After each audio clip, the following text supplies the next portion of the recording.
Now, Pittsburgh's best sports show is about to begin. Call us or tweet us. We got things to talk about on the Ireland Contracting Nightly Sports Call. All right, thanks a lot, Ken, and thank you for tuning into the Ireland Contracting Nightly Sports Call. I'm Rich Walsh. You can give me a call tonight, 412-575-2600 is the number. We got a lot to talk about. How about the Penguins dropping a big trade? Jim Rutherford, he's making moves like he continues to do, and he has done over the years. He traded Derek Brassard away and Riley Sheahan for Bukestad and McCann. Both guys were in the lineup. They arrived at the arena at 6:55 today, did not take warm-ups, and were in the lineup on the ice for the Penguins to help them win tonight 5-3 over the Ottawa Senators. Bukestad did have a point, a secondary assist on the Brian Rust third goal of the night. McCann was not on the score sheet, but both guys played significant minutes. Now they're on their way to Toronto to play in back-to-back games tomorrow night. I'd like to know what you guys think of this trade. Look, I like Derek Brassard. He didn't fit in. It didn't seem like he wanted to be here. He didn't want to play in the third line. I would have liked to see if they could figure things out with him and try to get him going and make him happy a little bit. But, if that means that playing on the second line, you can't move Evgeny Malkin down to the third line or Sidney Crosby for that matter. But I thought you could find a right spot for him, a right fit somehow. He wasn't getting the point totals, and I do understand that would hurt your contract coming up because he is in his final years of his deal. But I thought this was the wrong time to trade him, because his value was at his lowest. But I think Jim Rutherford pulled off a good deal. They got two younger guys with control. Bukestad, you have him under contract for 2.5 years. McCann under contract for another year after this one, plus then he's a restricted free agent. Bukestad would be an unrestricted free agent at the end of 2021. So these guys will be around for a while. And the one thing about Bukestad, he's a big guy, 6'6", 220 pounds. He's a good guy to have in your lineup, a good guy to have on that third line. And I think he's definitely going to make a difference for the Penguins. I think it's more of a fit than maybe Derek Brassard was. But I hated to see them give up on Derek Brassard or Brassard give up on the Penguins, because I really liked that deal when they made that deal just about a year ago.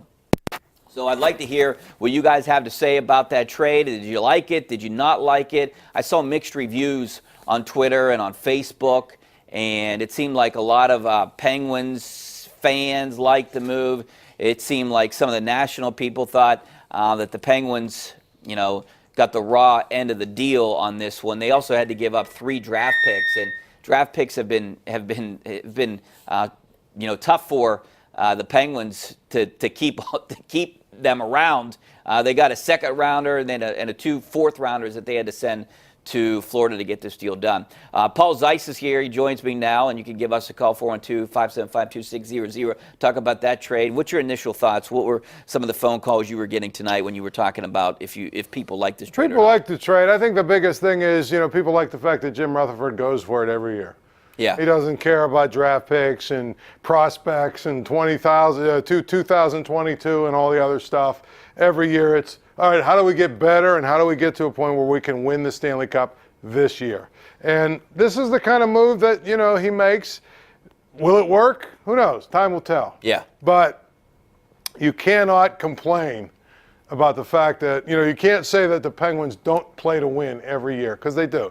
Okay, they gave up, 3 draft picks? Yeah. Second 2 of them and 2 are fourth rounders, and I think they have 4 of them. Yeah, they have another fourth rounder, and the bottom line is, in the NHL, how long is it going to take for a third or fourth round pick to become an NHL player, and really contribute? Maybe early 3 years, 4 what I mean? years at the So, earliest. Yeah. His thing is, and you know how Jim Rutherford is, he's a very frank person. I could be dead by then, you know what I mean? I don't care about that. I don't care about then. I want to win right now. And that's when you've got 30-something stars, 30-something-year-old stars, you almost have to take that approach. So do you think he regrets making the initial trade for Derek Brassard? Nope. It's not how he does things.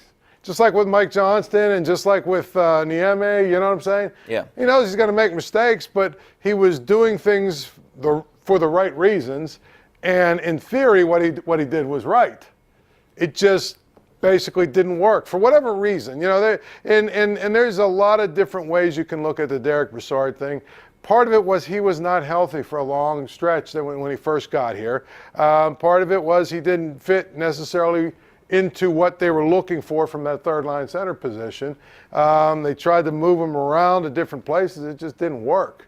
So, he goes to Florida, he'll be the number 2 center. I mean, that's where he's comfortable, and that's where he wants to be. Yeah, and I think this what makes a lot more sense for the Penguins and how they can win a championship, because they're strong down the middle. They have a guy that knows his role. He's the third line center, Bukestad, and another guy, McCann, who can play on the fourth line. And they got a little size. A little size with the deal. So I love the fact that Jim Rutherford tries to win every year. I don't care what anyone says. I don't want to hear about mortgage the future. Remember 6-7 years ago when they were, Ray Shero was trading away prospects and young defensemen and picks.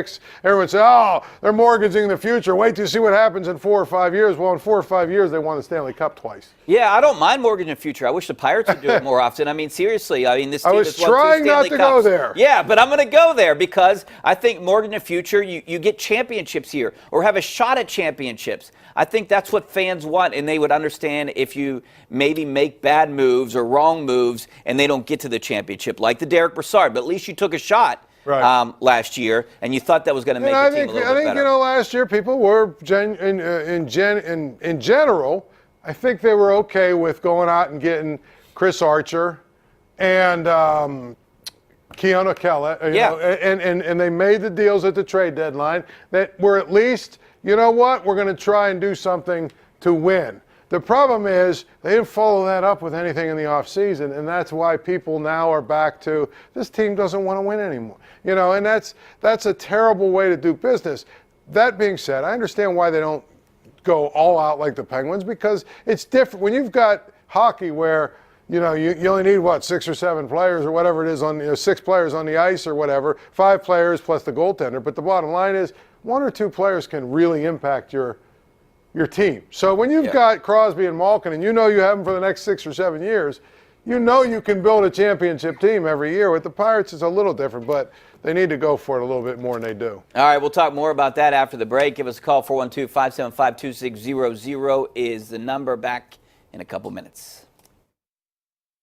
The Ireland Contracting Nightly Sports Call is brought to you by Ireland Contracting, Pittsburgh's #1 home exterior expert in roofing, siding, windows, and gutters.